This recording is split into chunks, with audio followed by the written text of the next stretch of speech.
Welcome everybody, and here we are again with the latest in our series of videocasts from NCP Digital Family Office. Today I am joined by Chantelle Schieven, who is an economist with Capital Light, a research firm based here in Canada. I guess Chantelle's in the Greater Victoria area, but your team is scattered everywhere from Toronto and down to the US too, isn't it, Chantelle? It is. Yeah. Yeah, We have yeah, yeah. yeah, we beat everybody to the remote workplace. We started Yeah. working remote back in 2017. Wow. Yeah. So You were yeah, ahead of your time, still ahead of your time. we were. Yeah. We Yeah. were. Yeah. Hopefully. Yes. And also joining us today is my associate Sam Colby. Welcome again, Sam. And looking forward to some great questions from you as we carry on. We don't have a specific theme today. It's economics, and there's a lot to cover. There's lots going on between inflation and rates and gold prices and U.S. elections. So we'll get started. And but just before we do, I do have to give the disclaimer that this is not to be taken as investment advice. This is for information purposes, maybe some entertainment. Um, but please go see your advisor for specific advice that pertains to you and your portfolio and your own situation, which of course we know nothing about. We're going to start with inflation, which in my mind has been driving so much of what's been going on between rates, markets, everything else right now. We had a downside surprise in September in Canada. CPI, the headline number, dropped to 1.6%. But what does it look like going forward, both for Canada, US, globally? Chantelle, Yeah, thoughts, yeah. outlook? I agree with you. I think inflation and the fear of inflation and the fear of it becoming unhinged, as they say, or pricing more and more inflation in has really driven policy and markets and kind of you hear Bank of Canada and the Fed talking about it a lot. So yeah, it was a surprise Canada came in at 1.6, but really looking at the underlying numbers of that, most of that decline was energy and gas. Yeah, So those dropped by what 10.7% for gas and 8% for energy, I believe. And so there's still which is definitely helpful. I mean, you go pay less for gas at the pump. People really feel that. It's gas and food and rent are the things that I hear people say they're the things that they really notice are going up. But I don't think that we're out of the woods yet on inflation. I think a lot of policies and core inflation is still at 2.4% in Canada. So taking, the energy gas out of the equation, you're still rather high. And I think a lot of policies are inflationary that are kind of the policy momentum. yeah, So by that, I mean, we're kind of, you hear governments and people talking about less trade policies, more made at home policies. yeah, And those can be inflationary because you're not basically importing cheaper goods. So you're trying to get goods more made at home. And I don't necessarily think these policies are bad. It's just they can be yeah, inflationary. The other one yeah, is the real drive towards green energy can be inflationary because one, we have to get enough resources in order to fulfill those mandates, and they're more expensive than what, and you have to build all of the production for them. yeah, All of that comes into play. So in long term, I think those are inflationary. I think even in the short term, though, there's still a lot of price pressures out there. I think we're still seeing a lot of um, people trying the wage inequality. We just saw the UK raise their minimum wage today. yeah, I think we're going to see more and more of that. We saw it in the US with healthcare workers, essential workers, really saying, hey, we need to make more than this very minimum amount. And I think that's a drive that, we could continue to see for a while as, we try to kind of balance out and catch up a little bit. Yeah, I think that's always been the biggest fear from a central bank's point of view is that wage price spiral. And certainly when we looked at employment numbers over the last couple of years, I mean, it was a very tight labor market. There were more jobs on offer than people looking for work, and that started to change, though. I mean, we had It the JOLTS is. report out today. Mhm. Um, the U.S. job openings were the lowest in 3 years. Mhm. So there is a bit of a shift there. Mhm. We'll see how long it sustains, because these numbers, like everything else, have been a little bit over the map, all over the map. I'm not sure you can say Mhm. that there's been a real definite trend one way or the other, because they have certainly have bounced around quite a bit. Mhm. I mean, we Um, definitely are starting to see more balance in the labor market with, yeah, job openings matching people looking for jobs, and, even the people not, quits are starting to go up again. And the unemployment rate, of course, in the US rose slightly a couple months ago. yeah, I do think both in Canada and the US that the job data, though, is very volatile month to month, yeah, and that it takes quite a long time to see the trends emerging from that data, which is a little bit unfortunate, in that you kind of think you're going one way, but as we know, what was it in August? We had that huge revision going, yeah, all the way back. yeah, Um, so I think inflation is, and, I think as we've talked about it, and probably listeners know, inflation, they say, is always and everywhere monetary phenomenon. yeah, And you have a lot of money in the system. I mean, we still yes, have, central banks are, even though they got, interest rates went up by historic levels, interest rates aren't, they're kind of at a neutral rate right now. If you look back over like the yeah, last 30 years, you're yes, not at a really tight, level. And there's just so much more money in the system. There's so much more wealth, so much more debt. And I think all of those things kind of add up to, we're going to have slightly, and I'm not saying inflation is going to be, we're not going to go back to the 80s, in my yeah, opinion, where you have like, mortgage rates at 18%. But I do think we're looking at inflation being higher than, let's say, pre-COVID levels for yeah. quite a long time. Yeah, I think we were certainly lulled into a sense of false security there. Hmm. Post the financial crisis leading up to COVID, um, where inflation was pretty tame for a long It time, was. and I think a lot of us had forgotten what it had been like having lived through it in the 70s and 80s, what it can Right. actually do to uh, real income, savings, all the rest. Although if you had money Hmm. back then and you could buy a 30-year bond at 15 or 18%, you were laughing. Percent. But Right. those days have gone. Those That's those right. those days have gone.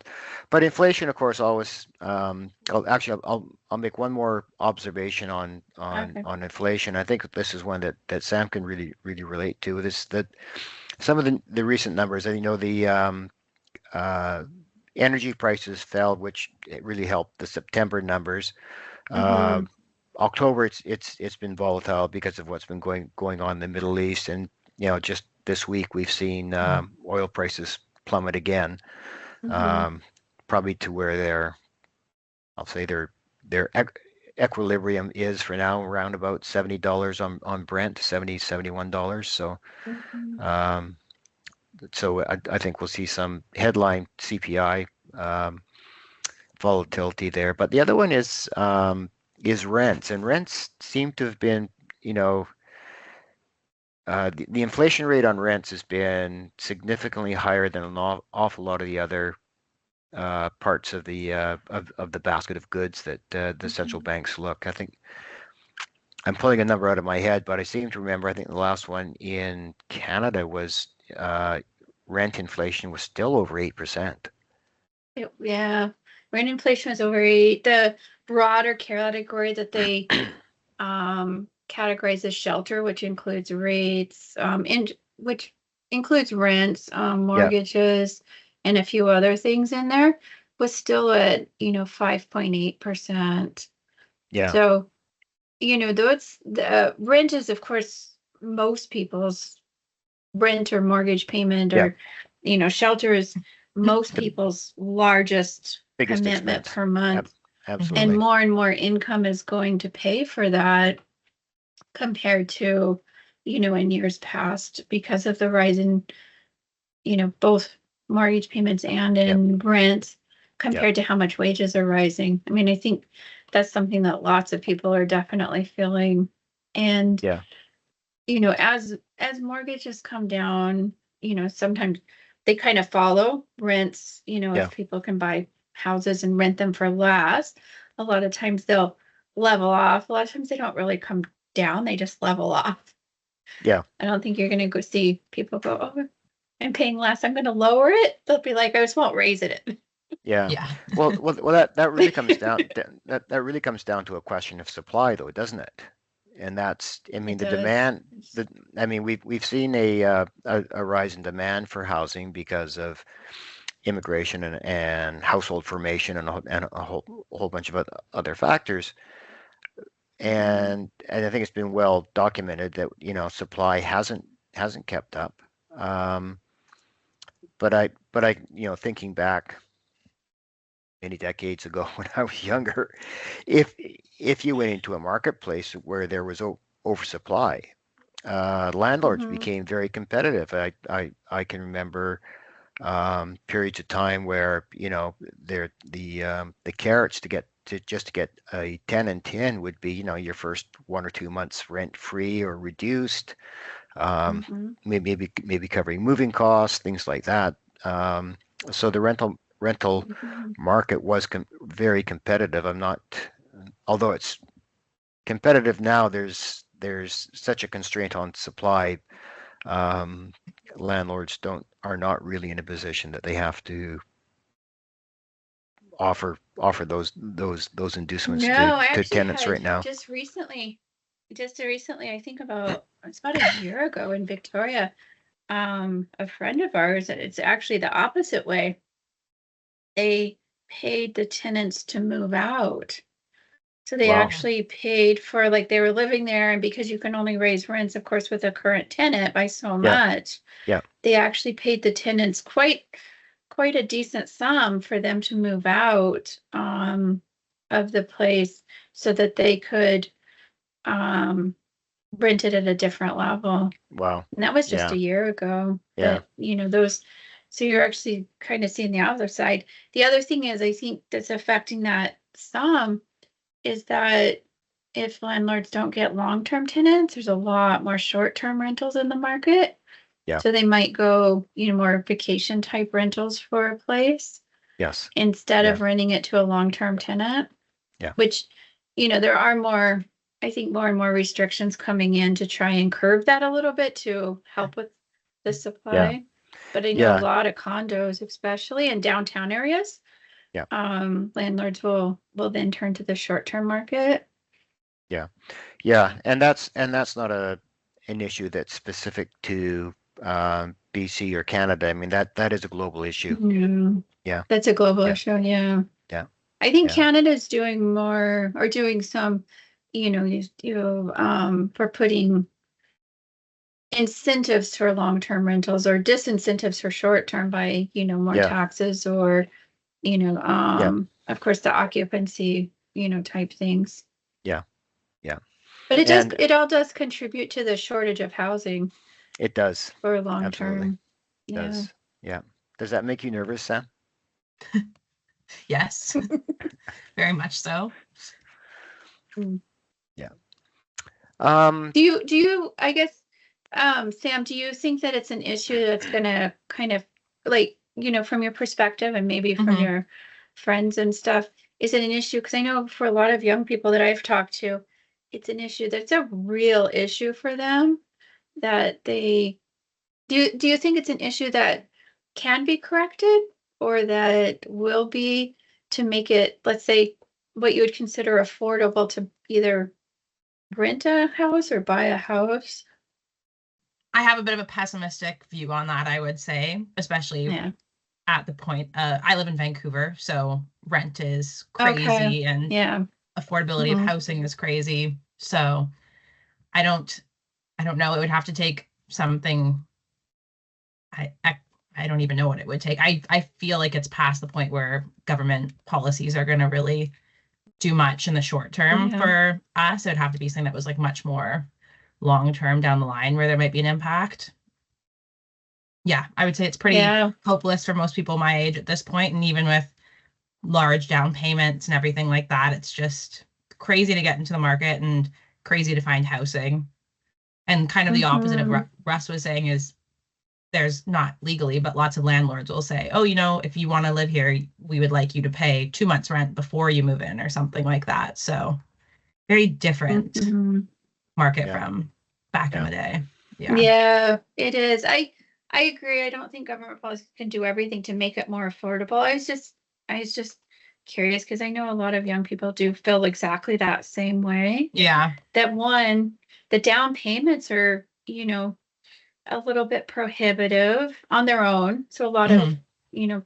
People that are household formation that I know are getting down payments from parents or grandparents or inheritance or something, other sources. Yep. So, and then just the cost and the cost of Yeah. renting on your own. Yeah. And even So, then with down payments, there's only so much benefit for you to put more than 20% down. And then in Vancouver, yeah, places like here, obviously, that's still going to be a crazy high mortgage that you're paying every month. yeah, So yeah, maybe like yeah, people Yeah. moving to new places, but yeah, who knows? yeah. And people are doing houses with, like siblings, like Yeah. they'll go Yeah. in and buy a house together, or Yeah. sometimes friends. That's a little bit more precarious, I guess. But or multi generations, I think is something that's happening even in our culture, where you haven't really seen that as much. Yeah, that's certainly Um, something that you would see in other parts of the world. It's not been part of the North American culture for mhm. probably 60, 70, 80 years or more. Yeah. And you do start to see a trend back to it. Sometimes it's in the Mhm. case of the kids still living in the basement and until they get married. Yeah. But you are Hmm. occasionally I've seen a few cases of people buying or building or renovating houses that are actually houses for multi-generational. They're Mhm. all, there's common space and yeah, yeah. Yeah. But And they're, one of the things too, I think in Victoria, or maybe just Souk, they've changed some of the laws so you can have both a basement suite and a garden suite. yeah, Where before it was one or the other. So I mean, those are some things, but at some point, I think young people would also like to have their own space yeah, that's not a basement suite or garden suite. yeah, Yeah. that's right. So that's where Yeah, you're kind of yeah, out. And I agree. I think it's going to be an issue for a while, just with populations, the urbanization, people move into cities. yeah, Immigration is yeah, one thing that's kind of a hot topic these days.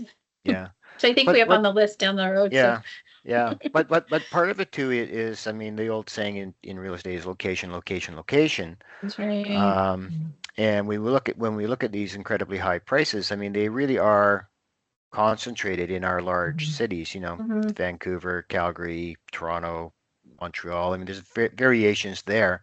Right. But when you get out to the smaller centers, I mean, the prices Mhm. drop by a half or a third or two-thirds. Yeah, but you have to go farther and farther out. Yeah, yeah, That's one of the things now is that it used to be, even in our case, like Victoria to Souk. Souk was, probably half Victoria, but now it's, maybe three, maybe a yeah. quarter difference Difference. instead Yeah, of half. yeah, Which were 40 minutes away from yeah, Victoria. And I think in Toronto, you kind of see the same thing, prices in like even London, Ontario, which is I think about an hour and a half. I'm yeah. not right, but you have to go farther and farther to really That's right. benefit from that Yeah, lower price. and And then then and it's, yeah, and then you have to make sure that you've got employment out there. Although yeah, Yes, the key. that's although the if key. you go far enough away, the employment's there and the wages are actually quite high. If you're working in the resource industry, whether it's forestry, mining, That's oil right. and gas, the wages are really good. And some Yeah. place like Dawson Creek or Grand Prairie, because I've got family up that way. The prices are literally half or a third of what we would be paying in Vancouver, Toronto, Victoria. That is a good point. I mean, if you're willing Yeah. to go very remote, then Yeah. you can. And, in the resource sector, those are, there are definitely some great jobs and great opportunities there. Yeah. But it's a very different lifestyle than, It is. Yes. being in Vancouver. Absolutely. And you have to have skills. Not Whole new job. Whole new job. Not for everybody, but my family that's up in those areas love it. So to each their own. Yeah. No, that's true. Yeah. I have a cousin that lives up in, near Dawson Creek, and they love it up there. Yeah. And millwright, she's a millwright and just loves it. So yeah. Makes good money, has all the toys, has a house she can afford. It's good life. Yeah. We'll segue now because we're talking about inflation, and inflation is generally the primary driver of interest rates, and interest rates drive, in my mind, disagree if you like, interest rates drive the price of everything else, and which basically comes down to the discount rate that we're applying to other assets. And my example of that is, we really saw house prices rise when after the financial crisis, when interest rates really came down, and not just the short-term rates, but the longer-term bond rates as well. Yeah. And it really drove the price of all asset classes up, whether it was publicly traded equities, real estate, infrastructure. We saw a big change there. But in Canada, we're also seeing the spread. We're seeing a bunch of stuff. We're seeing the spread widen between Canada and U.S., both the short term and the 10-year. And also the 10-year yields have spiked recently. And the last part is, I've got a big question mark over my head. Like, why is the 10-year spiking all of a sudden? But perhaps you can just give us your view or some explanation on, why we're seeing the spread widen between Canada and U.S. on the short term, but what's happening with the 10-year? To me, it's a bit mysterious. Yeah, it was the Fed cut 50 basis points on the short, so they cut rates on the short end, of course. And generally, you expect if short end gets cut, then the long end actually comes down. Yeah, because they somewhat stay in tandem. Yeah, but all of a sudden they cut 50 basis point, and the 10-year actually went up quite significantly. And the only kind of explanation that I have for that is that the Fed cut rates, and then you've had really good employment reports out of the U.S. since then. So we had kind of some slower data. Fed cut by 50 points. Then you have some better data that comes out. And I think, in the U.S., you also have a bit of concern over the debt level, U.S. government debt, and who's going to buy that, how they're going to service it. So you're, seeing that kind of impact there. As far as Canada and U.S., Canada's cut rates by 1 point now, or 1.25. Yeah. It's like out of my mind because they just cut 50 and they had 2 before that. So they're actually cutting quite, faster. But the Canadian economy is also, growth has come in weaker than in the U.S. And the U.S. economic growth has actually been quite resilient, which has been a bit surprising, I will admit, to me. I was, they're talking about another 3% growth for third quarter. I think it comes out Wednesday, tomorrow, or the next day.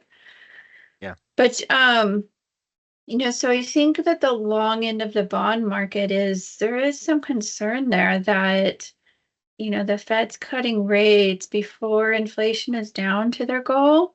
and growth is still really strong, which is gonna, keep inflation higher for longer. And then, just concerned over the debt levels. There's no real plans by either party, Yeah. to start kind of reining in that deficit. And you're looking both the US, and it's not just US and Canada. Canada's actually runs, theirs has stayed pretty low, the deficit, the debt to GDP. Yeah. But you have US and you have the UK are both in, 100% debt to GDP, which is really what you see during major war times like World War II. Yeah. And when the government's really putting a lot of effort into the gun side, as they say, Yeah. the guns and butter. But right now, running really high deficits in an economy where GDP is actually, fairly strong. Yeah. So Yeah, it's yeah, and you're absolutely right. We've seen no real plan from either side in the U.S. To address the deficit. And maybe that's the luxury of a reserve currency. We've seen Japan, which is a major currency, but not the Right. reserve currency.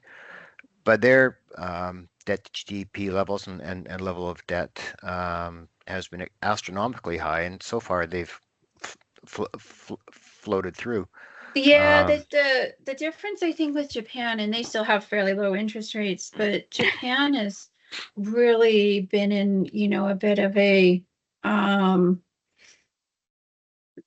a couple of things there is that they have a lot more financial repression. They basically, you have to own Japanese debt within Japan Yeah. in a lot of ways. Yeah. The debt is financed internally, quite a bit of it. So you have, they don't have as much of their debt financed externally out of the country. Yeah. And you look at the growth rates in Japan and you think, they've actually really struggled to grow any, not only, because not, because of the debt to GDP, but also some of their other policies. Yeah. And now they're facing, a real aging population, because they don't really have, immigration. Their population is really aging, which Yeah. puts a lot of stress on government budgets in itself. And productivity is really low, so it's really hard to see how they're going to kind of grow Yeah. out of that problem. But Yeah. you're right. I mean, they've been able to sustain it. Italy has a very high debt to GDP level. They do pay a bit more, but not, they've been Not able as to kind of sustain it through time. So there are countries that can do it, and it is, possible. The US does, benefit from reserve currency. There's a lot of countries that buy their bonds, that buy the US bonds as they import, into the US. They have the money, so they buy the bonds out. But that's a very slow change. But I do think over time that's also one of the kind of shifts that the world economy is going through. Yeah, it's unfortunately, fortunately or unfortunately, at this point we don't see any real contenders to replace the U.S. dollar as the reserve currency. Listening a couple years back, listening to Larry Summers comment on it, his comment was, Europe's a museum, Japan's an old folks home, China's a prison, you're left with the U.S. Yeah. Certainly, and that's definitely something that, like, the BRICS countries try to address. When they have summits, when they're doing things, they want to kind of, and when the IMF in some ways tried to address that by creating the SDR. Let's go for a basket of currencies, but it never became, you and I can't buy SDRs. It's just countries can hold them. So there are countries are trying to develop plans to to do to kind of have that replacement for the US dollar, but you're right, there's just not either the market's not big enough. The Canadian dollar is not a big enough market. Yeah. The euro is, I think, as you said, a museum. It's and it's got its own volatility sitting there, but that's really the only one big enough to compete.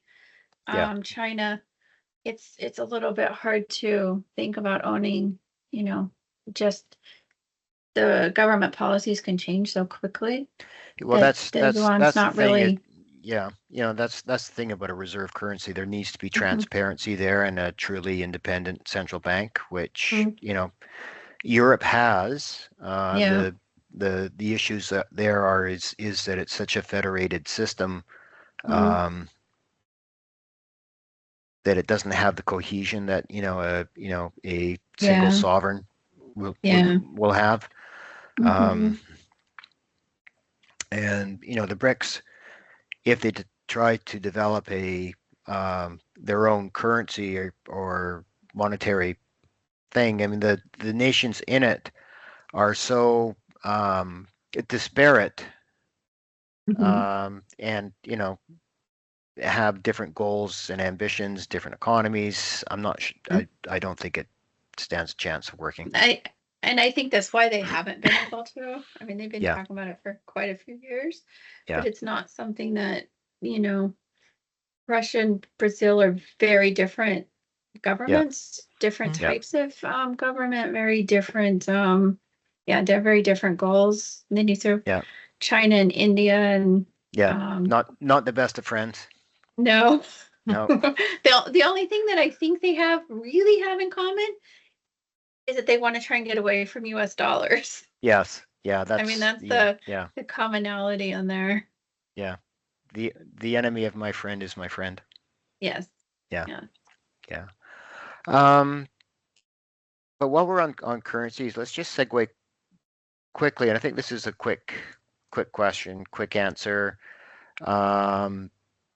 Canada, the CAD, Canadian dollar versus US dollar, we've seen it weaken. Can we put it down to interest rates? I think interest rates, I mean, really, like you said, interest rates kind of tell all in a way that the Canadian economy is weaker right now. And I think one of the things that, a few years ago, we actually wrote, article and really looked at GDP growth and where it's coming from. And unfortunately, Canada's kind of transitioned, and one of the main drivers of growth is building houses. Yeah. And so, but there's not a lot. The manufacturing sector has kind of suffered over the years, although I'd argue maybe it's coming back somewhat. The resource sector has, of course, oil and gas we haven't really transitioned fully into the resource sector for mines for critical metals. I think that's one of the things that's kind of up and coming in Canada, hopefully. And there's a lot of talk about trying to encourage that. But there's also a lot of barriers to getting that built. Also building some of the processing for those, because once they come out of the ground, then you have to process them too. Kind of being having the whole process here would be, in my view, a great for the Canadian economy too. And also, makes Canada a little bit less reliant on imports on other countries. But it's hard, and it takes a lot of time to get those built. So a lot of time and a lot of capital. Yes. Yeah. So I do think that, interest rates at the end of the day kind of do tell the story on all of the kind of the underlying factors that are going into that. Yeah. I mean, the Canadian dollar fell to under 72 today. I know. Yeah. And that could be, in my opinion and experience, the biggest driver of currency has been interest rates. And with inflation that much lower in Canada than the US, and our rate of interest rate cuts being that much faster, it's kind of to be expected that the Canadian dollar will weaken off. Yeah. Yeah. Um, we've talked about currencies and some of the volatility there. Um, we touched on U.S. levels of debt and the deficits and how that's a growing problem that is not being addressed. Um, should we be looking at your favorite subject, gold? And I'll Gold. preface preface this by saying that I have traditionally been in the Keene school of thought that gold is a barbarous relic. I'll walk that back a little bit at the moment because we have been picking up gold, small positions of gold in client accounts, but it's had a good run. Yeah, gold. Gold's had a really good run recently. It has had a good run, and one of the things about one of the reasons why it's going back to the currency and the de-dollarization of the dollar is, as central banks are trying to, and countries want to de-dollarize, and there's not a lot of alternatives, they've increased their gold holdings. Yeah. So since really 2009, central banks have been net buyers of gold. So as we kind of put it, as central banks, um, kind of take the supply out of the market before the market. So then that Yeah. only leaves so much gold for everything else. Yeah.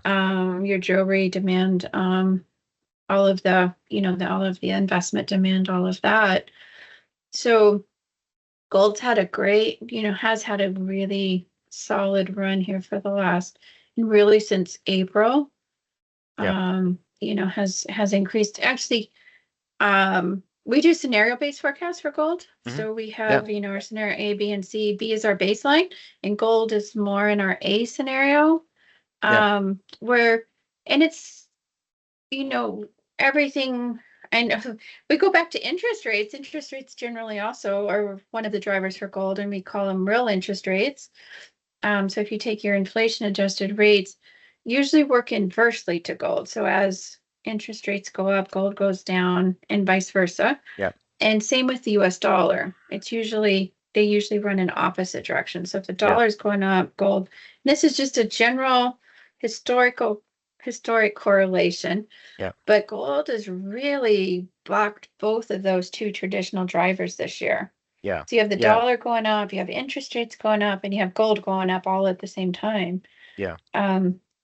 And gold's rising really against all the major currencies. Yeah. Because if you think about gold as a currency, if gold goes up against the US dollar, if gold goes up against the US dollar, that means the US dollar is coming down. Or if gold goes up against Canadian dollar, but it's really rising.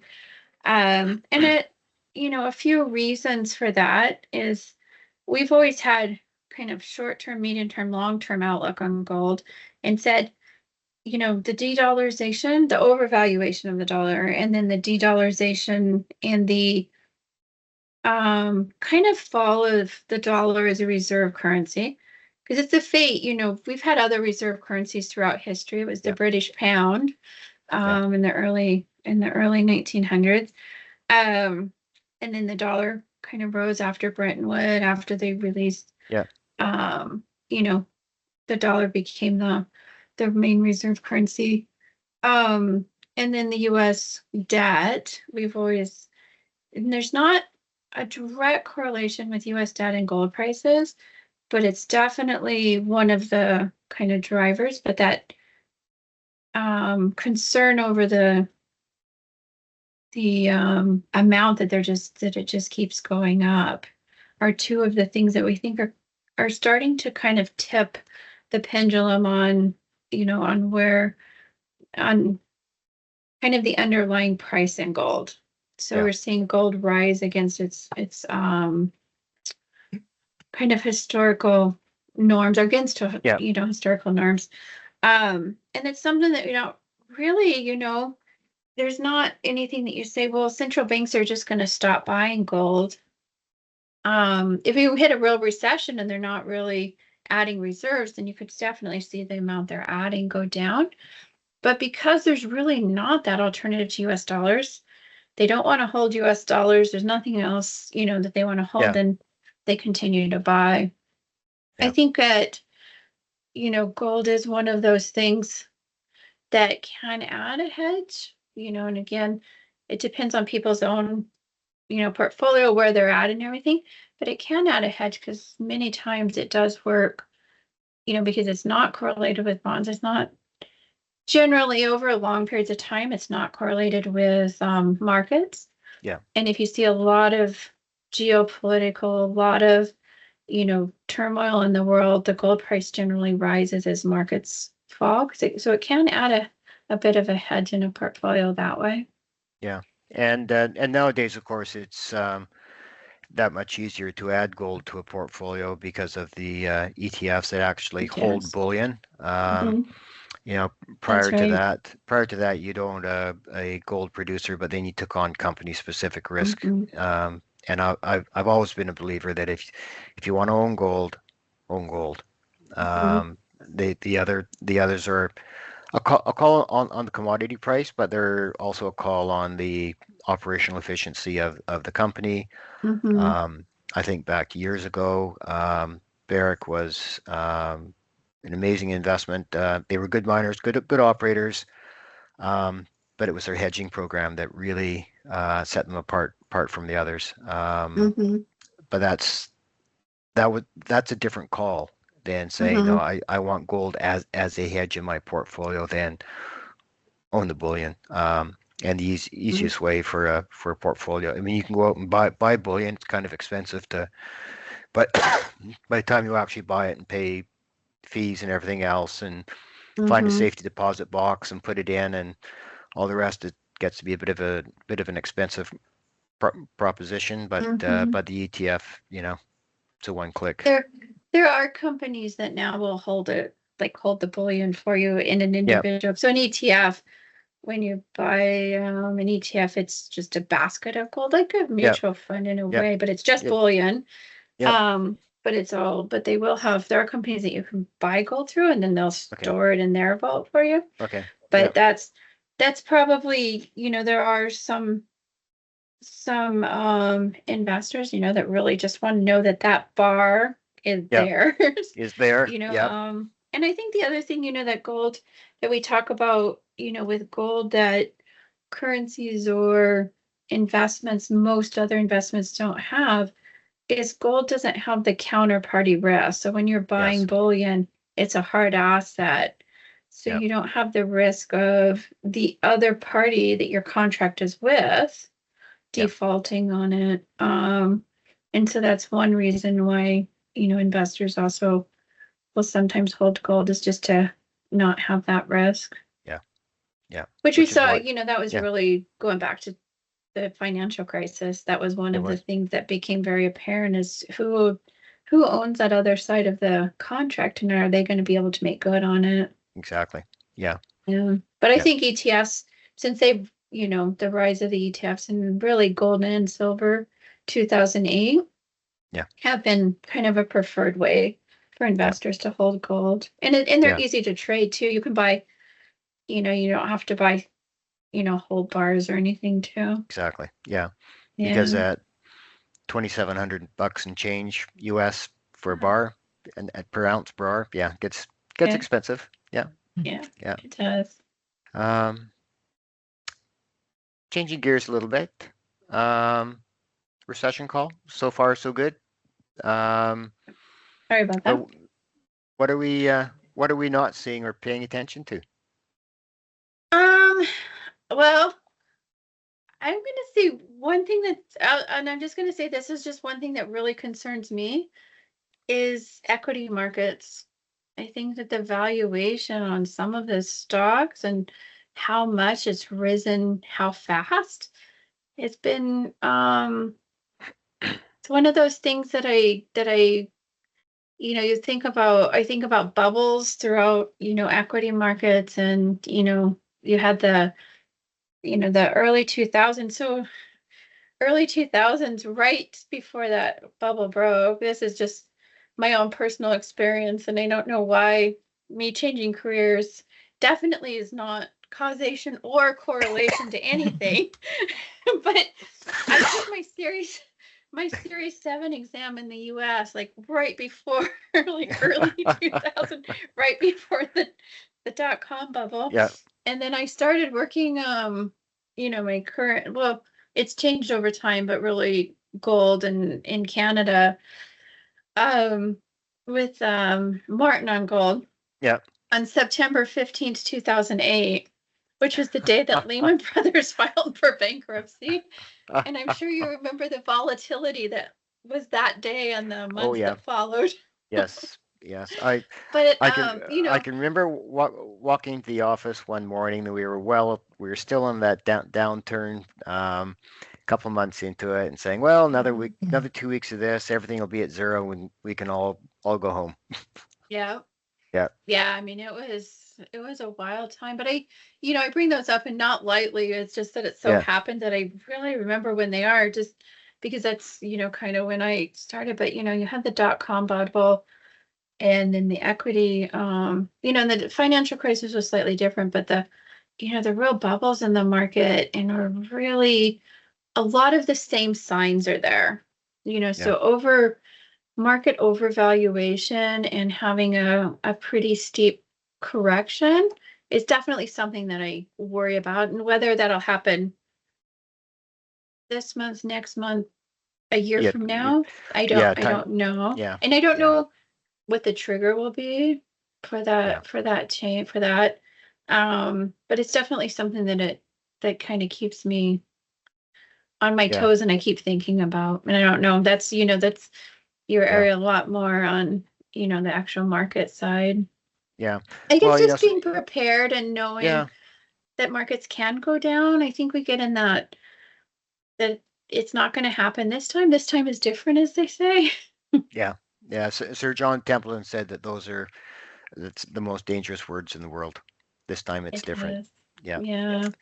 Um, but I think, talking on valuations, I think it's pretty obvious to most market observers Mhm.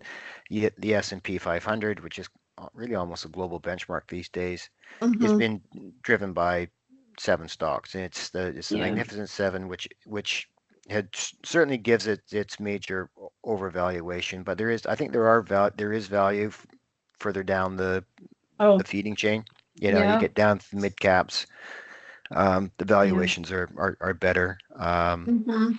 So I think one could make a case for rotation there.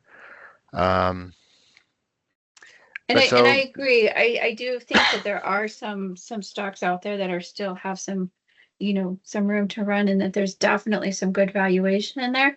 It's just when you start seeing the overall kind of yeah, indices.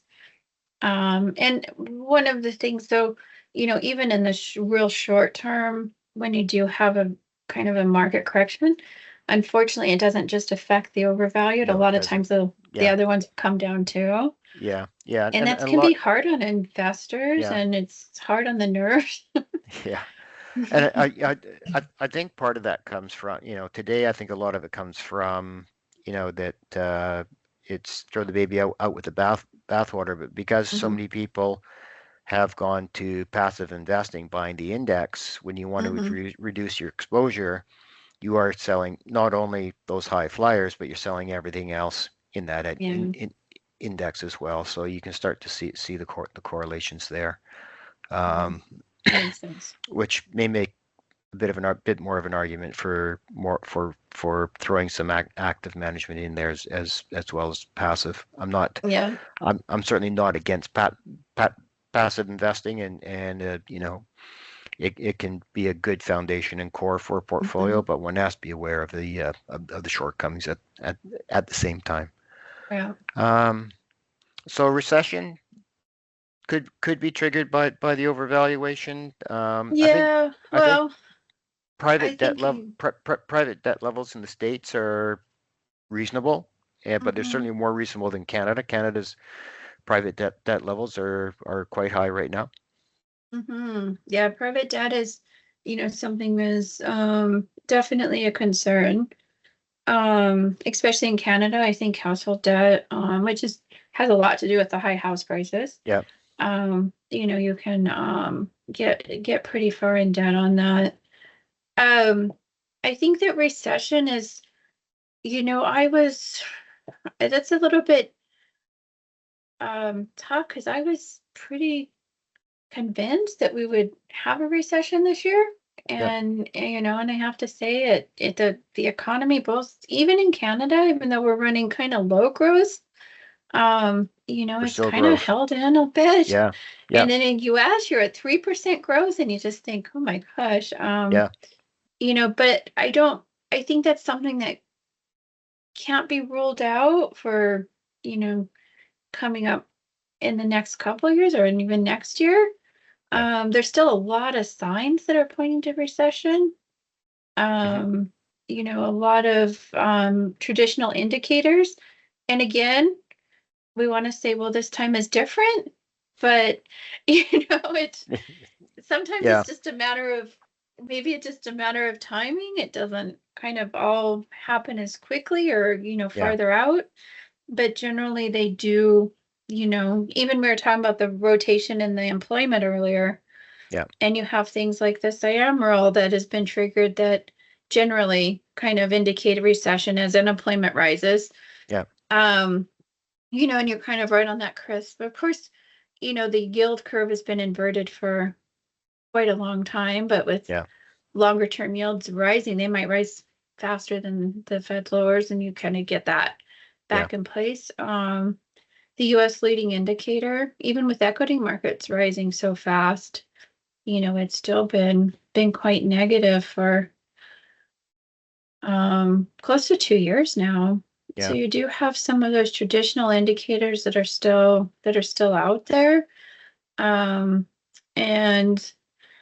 I think that it's definitely something I pay attention to and really watch. Mhm. And I don't think we can rule out. Yeah.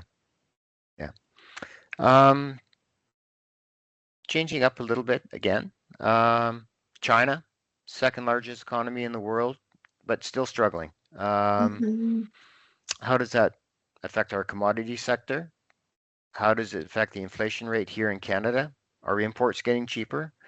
But also a lot of massive stimulus. I think 1.4 trillion dollar Stimulus. issuance of bonds coming up to add to their stimulus package. Yeah, I think China has been, they've been struggling for quite a while. They really, the economy grew for so fast for, the last 15 years or, prior to kind of COVID and the slowdown. And to be able to keep that kind of growth up is really unsustainable. And they didn't really rotate. The economy never really rotated from we're going to build all of these factories in all of these cities to export Yeah. to kind of creating a sustainable internal economy for themselves. Um, so now, and there's questions also along the way of how much of it was, real growth, how much of it was a little bit inflated um, in some of the projects that were built and some of the cities that were built that were kind of never inhabited. So they're really going through that transformation. I do think, I'm not sure we're going to see prices drop tremendously Hmm. um, coming in from China. I think one of the things, especially in the US more so, but even Canada, if you really do see prices coming in a lot less, I think you're going to see tariffs going up on those prices to Yeah. maintain it, just to keep um, that is, it's been called in some places dumping of the, Yeah. price of commodities into a country to try and support their own economy. Yeah. As far as commodity prices, of course, China's been a huge demand of base metals to build, especially Yeah. copper, nickel, but even gold, consumer Yeah. demand in China for gold, and between gold and India, it makes up about 50% of Yeah. consumer demand for gold. And when you have an economy that's really struggling, but also I think you do get a lot of internal investment in gold from China because of the maybe mistrust of their own markets. Yeah. When you don't have any place stable to put wealth into. I think inflation within China is going to be a real problem. How much that exports and how much it affects, Canada and US, I don't know that we're going to see it quite as significantly come through, because China's not going to want to raise its prices, even if they're having a lot of inflation internally.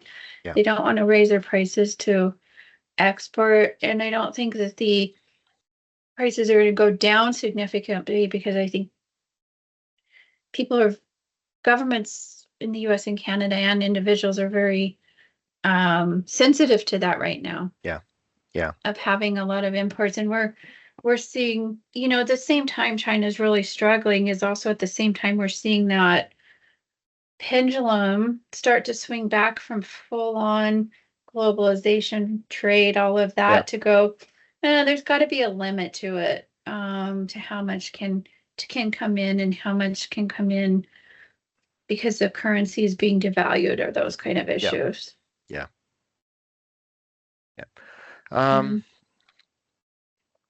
China's also starting to see a shift in demographics. It's been a few years ago now that we first saw the working age population start to decline. Absolute population has started to decline now. That's got to have an effect. An effect, yeah. And certainly, like so many countries around the world, Canada, the U.S., parts of Europe tend to be outliers in terms of immigration, but immigration's not part of the formula either. In certainly not in Japan, certainly not in China. That makes it tough for a country to grow. Economically, when you have a declining working population, so basically, unless your productivity and capital input is like huge, then you can't, the country can't expand with a declining population. And I think immigration is, in Canada and the US and even Europe, I think immigration is an important part of the economy. And I know in Canada it's a bit tough of an issue because the housing prices, and as you add people in, of course it's going to create demand for housing, it's going to create demand for goods and services, and where Canadians are struggling with high house prices. And I would say lack of services like medical services are something that is definitely was a big topic in the election, at least in BC. It was. That we just had. But immigration really is an important part of an economy also, and to get skilled workers that come in and can help fill some of the labor gaps and increase, productivity is important. And you really do see it in China now. And, their one-child policy has really come to light on that side, that they're, it's now declining, it's aging, the populations, and it's tough. It's a tough thing to fix if you don't have the immigration to kind of offset that. Yeah.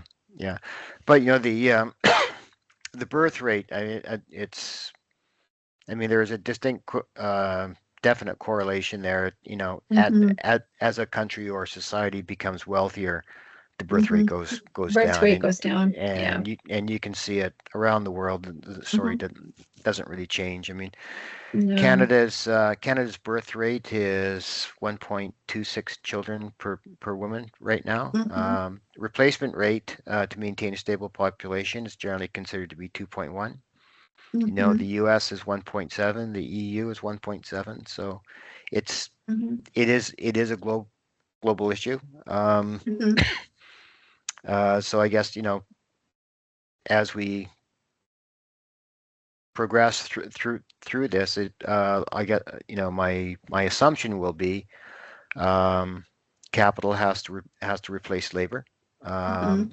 Immigration will fill some of the holes, Mhm. but capital will have to replace labor, which means a mind shift for a lot of businesses. They will now Yes. need to read, and instead of just going out and finding cheap labor or labor period, Mhm. they'll have to replace that with automation. One more topic that I think is probably top of most people's minds right now. Can't ignore the U.S. Election, but Oh, I think more importantly, what the differences in the economic policies are. I mean, kind of it's been all over the map or not fully fleshed out. That's the nature of politics and elections. Um, will Trump's plan for lower income taxes, or he's also put out there no income taxes, and then higher tariffs, is that going to be inflationary? To my mind, yes, but I'll open to other opinions on that. And what will he do to the budget deficit, which is already 1.83 trillion dollars in the last year, or 6.4% of GDP? Can compare that to Canada. Canada's deficit, which is 39.8 billion or 1.4% of GDP. We're going back to an earlier issue that we talked about on U.S. Mhm. deficits, but there's some, certainly from the Republican Trump side, there's some pretty radical plans dealing with taxation and all the rest. How's it going to Yeah. affect inflation? What's it going to do to the deficit? Yeah, so with what we know, I mean, it's kind of been fleshed out. I could take the easy way and say, well, we'll just have to wait and see because neither have really fleshed out any type of plan. But No, no, but with Trump, there's been a lot of analysis done that I've seen, and definitely, every one that I've seen, most that I've seen, say that, his plans would add to the deficit. So instead of we're about 6.4%, I think right yep, now, and I think it's what you just said, and I think that's what I remember. But anyway, be over 7% with his kind of yeah, plans that come in. The reason is because he's talking about closing or lowering taxes. yeah, And yeah, he talks about, Trump kind of puts things out there in a very broad sense that we shouldn't have any income tax, but he hasn't talked about if you don't have income tax, how are you going to replace that revenue or cut your yeah, expenses? I mean, it's got to be one or the other. Any, tariffs on goods that he has control over is actually a pretty small amount of the economy. Um, it's really, you think about the US economy is driven a lot by services which are yeah, within the country. yeah, So it's actually a small amount. Yes, the tariffs, if he really significantly increases, and and especially if you have a Republican Congress and they add, Congress also encourages tariffs on goods and he gets congressional approval and all that, then yeah, you could see some prices yeah, increase. But on the deficit side, yes, his plans are the tariffs aren't certainly not going to be enough to make up income tax. And nobody in the US, ever talks about like a federal GST type tax, yeah, which is really, if you want to take, I'm more of a fan of having a less income tax, more so what you earn is taxed less, but then you get taxed on the other end when you spend, so like a yeah, GST type tax. But they never talk about anything like that. And for him to cut, the majority of the US budget is really made up by non-discretionary spending that he can't really change. yeah, He says he wants to, but it's not really within his goods to change it. And quite a bit is entitlement spending, which yeah, is what people qualify because they make a criteria. So as you turn a certain age, you get, benefits, Social Security, or if you're disabled, you get some, or low income, or, whatever the yeah, criteria is, and you get government benefits. And those aren't easy to change. No, and they're and not something he's yeah, even really talking about because they're lowering those kind of benefits are pretty controversial. So definitely, from everything we've seen, his policies would be add to the deficit. Kamala hasn't flushed hers out quite as well, but there's also on that side, she's not talking about cutting taxes as much, but she's talking about increasing benefits. yeah, And as you increase benefits, same thing. If you don't have more revenue to cover that and you increase benefits and you don't cut other places, then you're going to have a higher deficit. So I don't think either of them, the baseline kind of Congressional Budget Office always puts out like kind of their baseline of what the deficit will be. I think under either president, their policies would be, would tend to be above that that baseline. The real question is, how does Congress settle out and how much can they get passed to kind of change that? And unfortunately, Congress has been a little bit dysfunctional. in my mind, dysfunctional.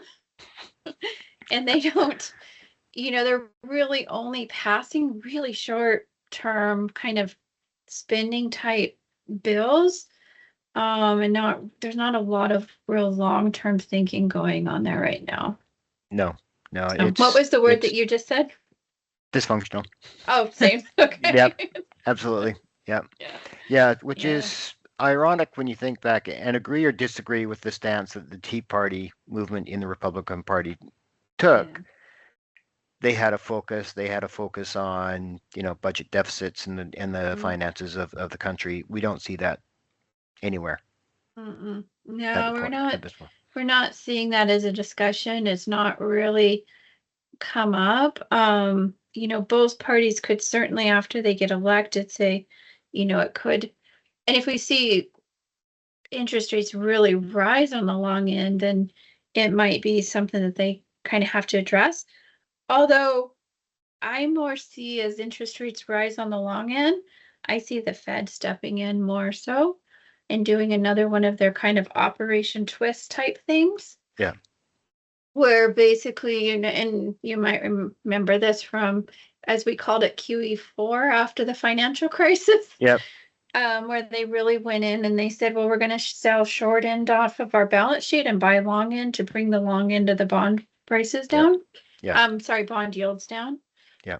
So, I think, and that's where, I think bond vigilantes have lost a little bit of their clout.